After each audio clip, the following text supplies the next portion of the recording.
Men Nodirbek To'ychiyevga PFL nomidan rahmat aytaman. Andijon klubi rahbariyatiga. Andijonni bilasizlarmi? Vodiyning 3 ta klubi bilan solishtirganda bu yil eng to'g'ri narsa nima bo'ldi? Birinchidan bitta homiy biriktirildi. U futbolga qiziqadigan odam keldi-da. O'zi bivshiy futbolist keldi. Smetalarda boshqa masalalarni to'g'rilab berdi. O'sha Jur'at Quvvatov familiyasi fan klubda Andijon har bitta o'yiniga pul ajratiladi, bilasizlar? Osadigan narsalari, tutunlari, boshqalari, muxlis va klub o'rtasida konkretni bu yil ishlagani kim bo'ldi? Andijon bo'ldi. Andijon ishlashni boshlagandan keyin Rashid keldi. Namanganni ham, Farg'onani ham ular qo'shildi. Konkretni hokim etgan. U o'tiribdi, tasavvur qiling.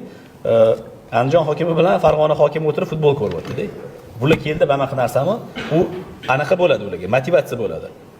Neftchi yordam berishni boshladi. Navbahor yordam berishni boshladi. Ya'ni bitta komanda uyg'otdi-da.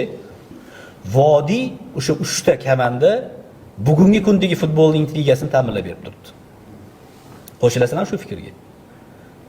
Muammolari ko'pdir, boshqa ko'pdir, lekin 3 ta o'sha tomon bugungi Superligani anaqasini ushlab turibdi-da.